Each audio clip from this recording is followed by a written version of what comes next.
Welcome everyone to a very special Sunday night. This is like a third episode, I think, in the last week or whatever it's been, of Dad's on Wrestling. Although this is a pay-per-view wrap-up. Very rare we do a TNA pay-per-view wrap-up on this show, but we figured, you know what, it is the 10th anniversary of TNA Wrestling after all. So, what the hey. I am Jeff Meacham, one day in counting if there's any sort of God. He is the Renegade of Wrestling, J.J. Williams. Same, one day in counting if there's any sort of God, but yeah. well, you know, I've been you've trimming mine. You've been trimming the last 2 months. As the rules permitted. Yeah. But, you know, it's starting to get annoying on mine end too. Yes.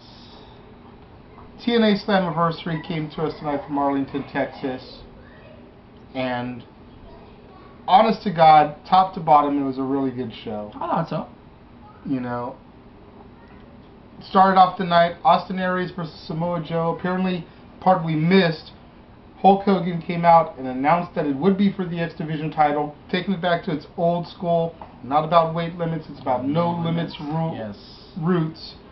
But it didn't matter. At the end of the day, Austin Aries still retained his title with a brainbuster.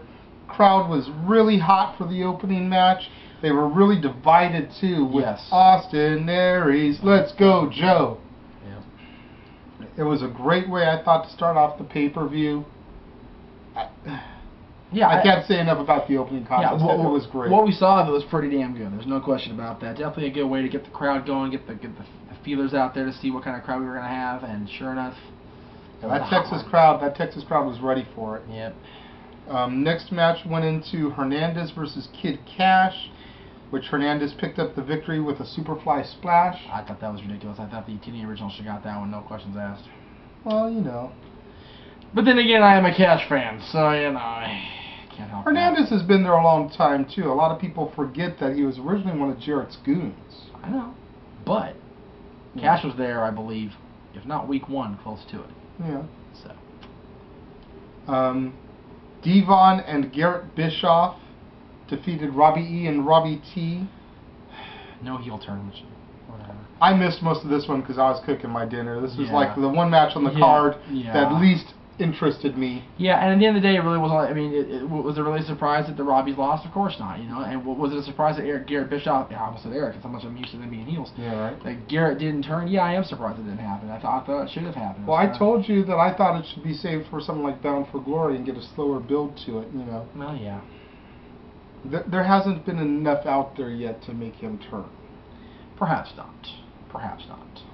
We discovered who the #1 contender would be to the TNA World Heavyweight title, getting a title shot this Thursday on Impact. Mr.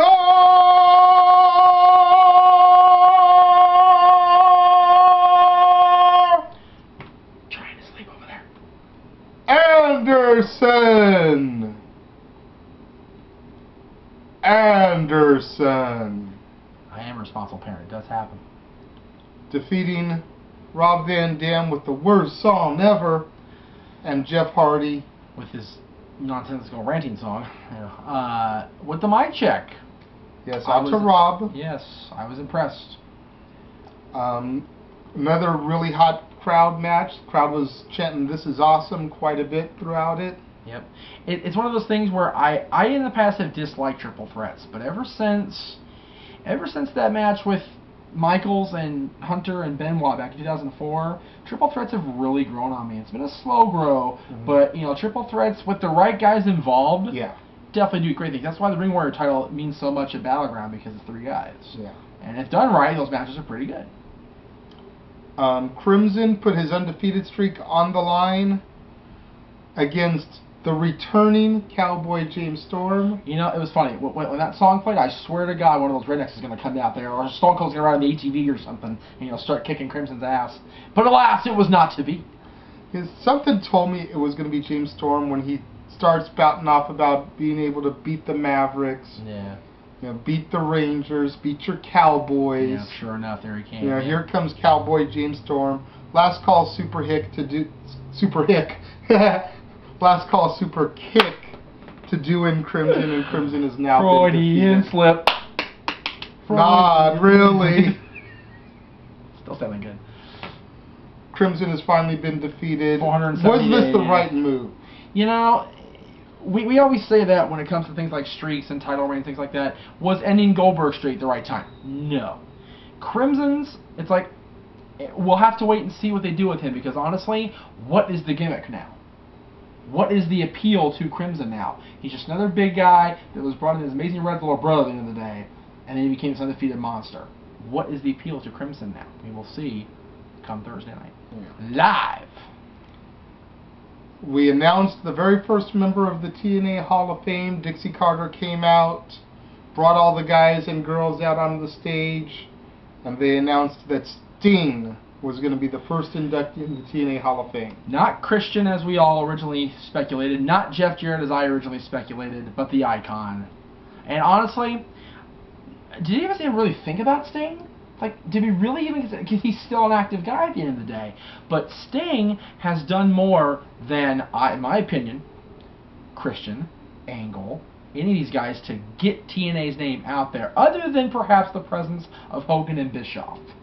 Sting's presence there solidified it as the place to be, because a guy that, back then, keep in mind, not now necessarily, but back then, Sting went to TNA because he simply refused to work for Vince McMahon. And he said, you know what, I still want to work. I still want to fight. I'm going with the Carters. I'm going with the Jarretts. I'm going to TNA. That's where it's at. Yeah. And I think that, at the end of the day, is why Dixie and Hogan chose Sting. Did I consider Sting? Yeah. But there's still people, I think, that maybe should have been in there before him.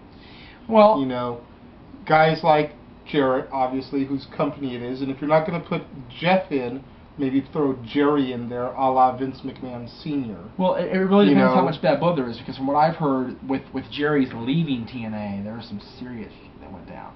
Maybe so, but you still got to give the credit where credit's due at the end of the day. And if TNA wants to present their Hall of Fame as a legitimate Hall of Fame after only 10 years, you got to bury those BS burdens and not play the political games that the McMahon family plays when it comes to the Hall of Fame.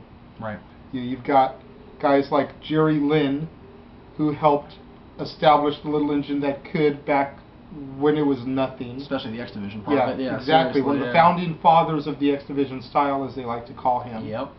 You got guys like Raven, you know, AJ, who granted is still an active competitor, so probably not going to throw him in just yet. Probably not. You know, you've got Russo, who, like him or hate him, has done a lot for TNA, and as far as I know, is still in decent enough standing with TNA. Yeah, I believe he is finally gone from TNA, but I think there's still not near enough bad blood where it wouldn't be a feasible idea. You know, so you still got a lot of guys that could have and should have maybe been thrown in there prior to a Stinger. Maybe. First title match that we had, and our first title change that we had for the night. Miss Tessmacher defeated Gail Kim to become the brand new Knockout champion. The Knockouts title has changed hands. Brooke Tessmacher, in her home state, they were very clear to point that out. Of course. So I wonder if they're going to have the belt on display at her local Hooters. Possibly. Hey, she's a Hooters girl. She makes no shame of that at all. So she's in the pageant still. So hell, put the belt on display next time, or get a replica. You know, I go to Hooters, Texas to see the Knockouts belt. You've seen it in person. Shut up. I know. That's okay. I have a picture with it. Shut up. Shut up. The original Knockouts champion. I already met Gail. That's what that. Anyway, yes, Brooke is the new champion. I still think it's a little bit too early for her. I think they maybe should have saved this, like the Bischoff turn, till Bound for Glory. Maybe. And just pushed Gail. Give Gail that year-long reign, you know, because Vince and all of them said that she wasn't marketable anymore, that they couldn't do anything for her. Give her that year-long reign just to prove to them that she is still better than their divas on their best day. Yes. Even the Beths and the Natalias, as much as I love those girls. Yeah. Speaking of totally spite them. Speaking of Knockouts, I forgot to this during the Bischoff Diva match. Did you see the end of that? No, I was fixing my dinner. Okay. Steph, will you wake over there? Yes, sir, Mr. Jeff Meacham, sir. This is the greatest that boy ever did, sir. Did they actually show who Madison was interested in, or does she just like walk off again? No, she walked off. What in? Okay, if you're gonna bring her out there for the pay-per-view and like show she's still interested, why not just like have her reveal the crush? That was so dumb. Am I dismissed? Because I think they're trying to build it. I think at the end of the day it's gonna be Garrett, and she's gonna use her womanly ways to turn the good Bischoff bad. So, all should have happened tonight. Anyway. Joseph Park defeated Bully Ray. No, he didn't. With the assist from Abyss with the chokeslam. No, he didn't. Yes, he did. No. I saw it with my own eyes. I was watching the television. Joseph Park disappeared under the ring. He put on his... Abyss came out. No. Abyss got into the ring, chokeslammed Bully Ray through the table, disappeared. Into the Abyss. Then Joseph Park returned and pinned him. Joseph Park pinned Bully Ray. Did you not see that happen? I didn't. I didn't either. I saw Abyss's other character pin Bully Ray. I saw Abyss's brother pin Bully Ray. I saw Abyss go into the ring, put on his jacket, put on his mask or his hood or whatever, not show his face to the camera, by the way. Chokeslam Bully Ray, go out there, take his Abyss jacket off, take his hood off, and magically appear delicious and frickin' into the ring as Joseph again. Stupid! Funny. No! I thought it was hilarious. We want wrestling. Wrestling matters here. That's not wrestling, that's Bush League crap. Funny. No. Yes. That boy rejected. We all know at the end of the day that Joseph Park is Abyss. It was all gonna be, how are they gonna handle this situation? And I think they played it in a funny enough way to where it got the reaction it needed to get. You know what they should do? I swear to God they should do it this way. They should just have it where Abyss has truly lost his mind and created another personality. That should be Joseph, not his brother. That way when he goes under the ring and comes out as Abyss, we're like, oh, okay, he's switching personalities. That makes sense. But to actually think that we're this stupid or this naive as to believe that Abyss has a brother who looks just like him, talks just like him, is as tall as him. It's like, we've all seen pictures of Chris on the internet. I've met Chris in person at the Doubletree Hotel in Orlando, Florida, when he was going to the arena. I know what Chris looks like. He hasn't changed that much in 8 years. Ah! Damn it. Go ahead. You okay now? Yeah, I'm good. Go ahead. Donnie. Then we had Hulk Hogan come out. Yes. And introduce the man that everybody knew was there because Dixie spoiled the surprise. The Hogan call surprise anyway. Captain Charisma, the instant classic, Christian Cage, came out on TNA television, not with the Intercontinental Championship. Which I guess is part of the agreement. They can't show their belts on competing television. Came out there, put over the company, put over the fans in a big way. Yes, he did. I'll give him that. You know, unlike what Flair did at the Hall of Fame, where he started bad-mouthing TNA and saying that he wished he could come home. He looked like he was doing it. Christian went out there, put the other company over.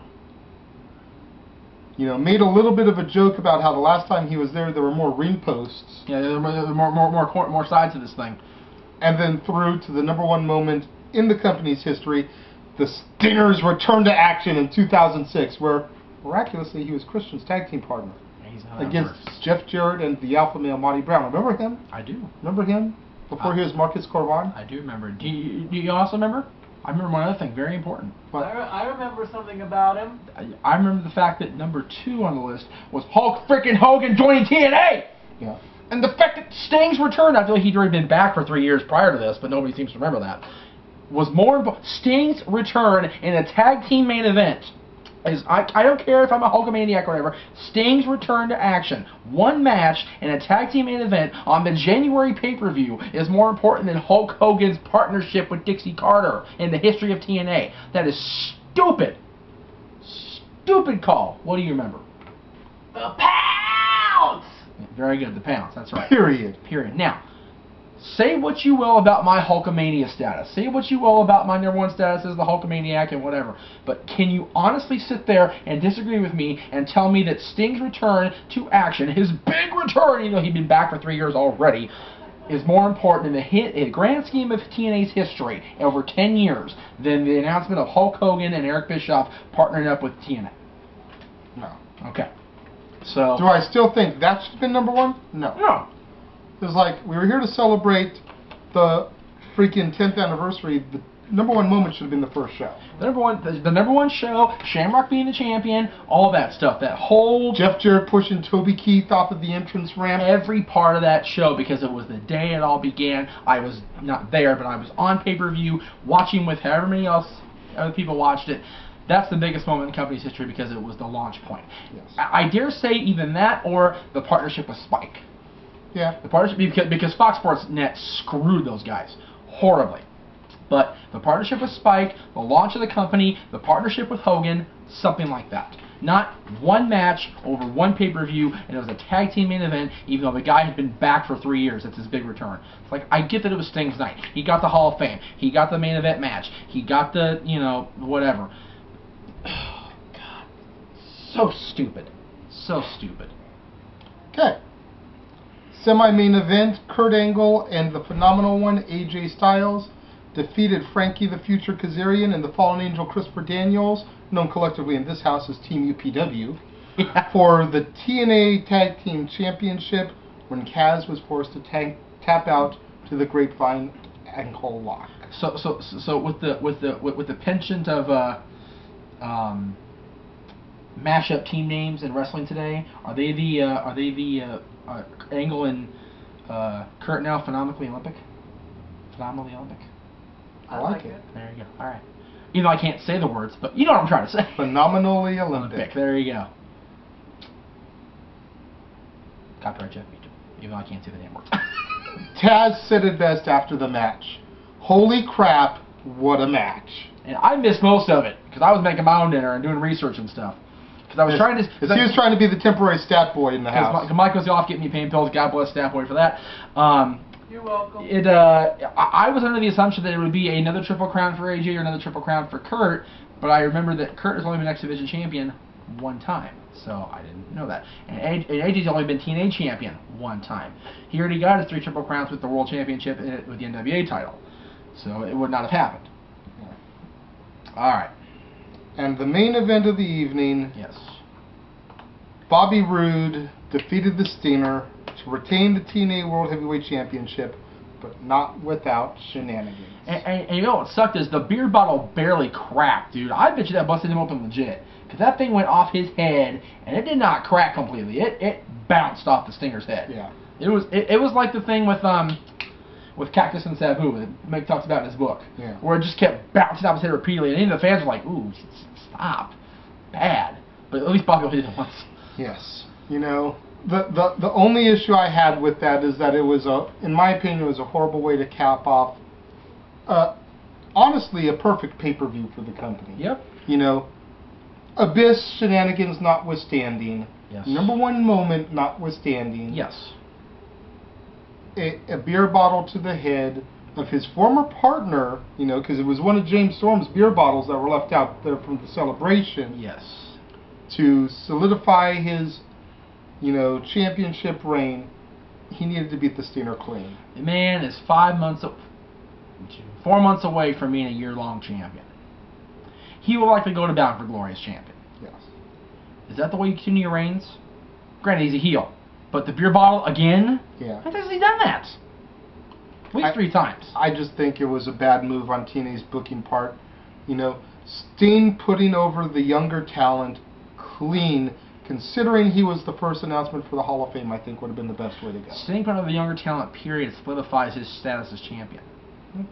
And solidifies Stinger's status as the reason he's been put in the Hall of Fame this year. Exactly.